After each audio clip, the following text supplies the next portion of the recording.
নমস্কার, বৈচিত্র্য কথার সকল শ্রোতা বন্ধুকে জানাই সাদর আমন্ত্রণ। আজকের গল্প ফাল্গুনী মুখোপাধ্যায়ের লেখা এই মধুরাত। সুরের সাধক মৃণাল, সুর পাগল বলা চলে। রাগ রাগিনীর চর্চা নিয়েই সে প্রায় মশগুল থাকে। সেদিন দরবারি কানাড়ার সুরে যেন আকাশ বাতাস তন্ময় হয়ে গেছে। এক মনে মৃণাল তার ছোট্ট ঘরে বসে তানপুরা হাতে দরবারি কানাড়ার আরাপ করছে। সেই সুরে উন্মনা করে তুলল পাশের বাড়ির সবিতাকে। পারল না আর সে ঘরে বসে থাকতে।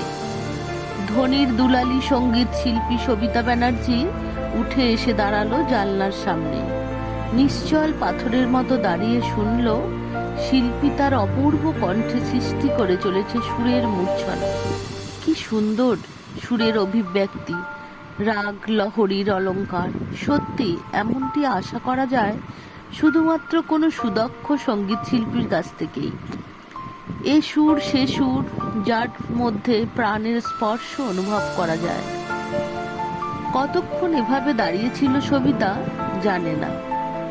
হঠাৎ আলাপ থেকে স্থায়ী, অন্তরা, গমক, তান বিস্তার সব পর্ব শেষ হয়ে যখন শিল্পীর কণ্ঠ থেমে গেল, ঠিক তখনই হঠাৎ যেন সবিতা সঙ্গীত ফিরে পেল। দেখলো তানপুরাটি চৌকির উপর শুয়ে রেখে শিল্পী শান্ত সমাহিতে অথচ জিজ্ঞাসু দৃষ্টি নিয়ে তার দিকে তাকিয়ে আছে। খানিকটা অপ্রস্তুত ভাব কাটানোর জন্যই সবিতা তাড়াতাড়ি বলে উঠল, চমৎকার গান গাইলেন কিন্তু আপনি দরবারি রাগটি। এতক্ষণে এখানে দাঁড়িয়ে আপনার সুর সৃষ্টির অদ্ভুত দক্ষতা আমি কিন্তু লক্ষ্য করছিলাম। না না, এটা আপনি আমার সম্বন্ধে একটু বেশি বলে ফেললেন। কতটুকুই বা আমি সাধনা করেছি, সুর সমুদ্রের ঝিনুকি কুড়োচ্ছি কেবল। আসল মুক্তোর সন্ধান পেতে এখনো অনেক দেরি। একটু হেসে শিল্পী মৃণাল উত্তর দেয়, যাই হোক, পাশের বাড়িতেই থাকি আমরা, অথচ কোনোদিন জানতেই পারিনি যে আপনার মতো এত বড় একজন শিল্পী আমাদের পাশের বাড়িতেই আছেন। সবিতা কথা কয়টা শেষ করতেই মৃণাল বলে, জানলায় দাঁড়িয়ে রইলেন কেন? ভেতরে আসুন না। আজ অনেক রাত হয়ে গেছে, আজ আর যাব না ভেতরে। আলাপ যখন হলো তখন নিশ্চয়ই ঘরে গিয়ে একদিন গান শুনে আসবো। আজ আসি। সবিতা বিদায় নিয়ে ভেতরে চলে যায়। পরদিন গ্রীষ্মের দারুণ রোদ ও গরম উপেক্ষা করেই মৃণাল তার দৈনন্দিন নিষ্ফল কর্তব্য শেষ করে ঘরে ফিরে আসে।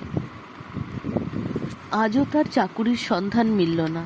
শ্রান্ত ক্লান্ত দেহ নিয়ে কোনো রকমে ঘরে ঢুকে জামাটা খুলে রাখে, এক গ্লাস জল ঢেলে নেয়, তারপর গাটা এলিয়ে দেয় তার মাদুর ও চাদর ঢাকা শক্ত তক্তপোষটার উপর। আজ মাস 2 হতে গেল তার এই শহরে আসা। হাজার চেষ্টা করেও সে নিজের খরচটুকু চালাবার মতো পয়সা রোজগারের একটা ব্যবস্থা করতে পারল না।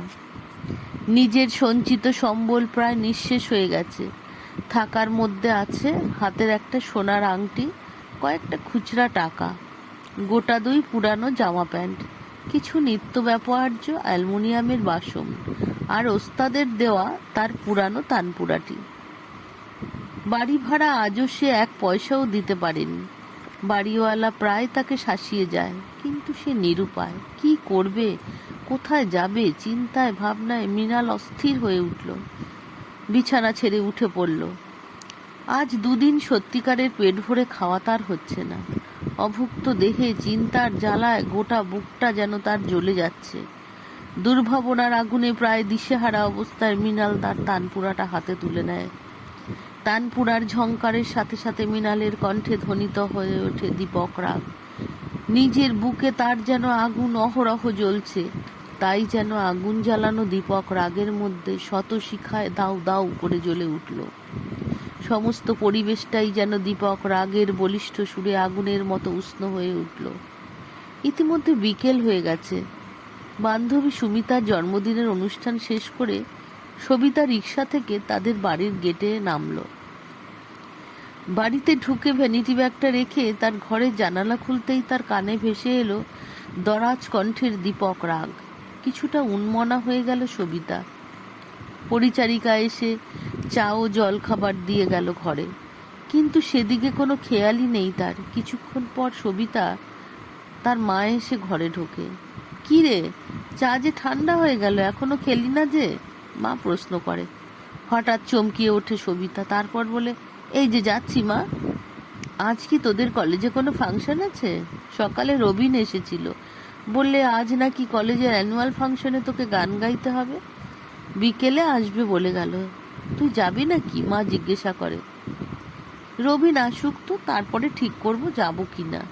তারপর সবিতা বলে, আচ্ছা মা, আজ বাবার গাড়িটা এখনো এলো না কেন? বাবা কোথাও গাড়ি নিয়ে বেরিয়েছে নাকি? না রে, কবিতা আর রঞ্জন বোধ হয় দার্জিলিং গেছে, সন্ধ্যের আগেই সম্ভবত ফিরবে। তাই নাকি? তা রঞ্জনদা কখন কলকাতা থেকে ফিরল? কাল রাতে এসেছে ডাইরেক্ট বাসে।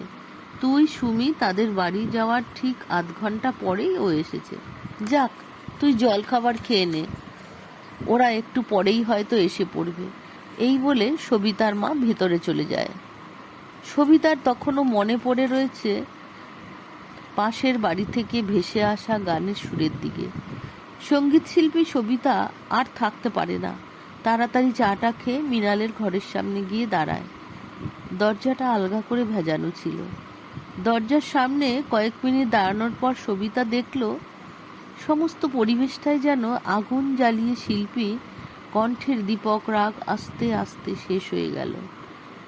ঠিক সেই মহেন্দ্রক্ষণে মল্লার রাগের সুরে রিমিঝিমি রিমিঝিমি বারিশো বরসে রাগ প্রধান গানটি গাইতে গাইতে হাসি মুখে সবিতা দরজাটা খুলে ধরে।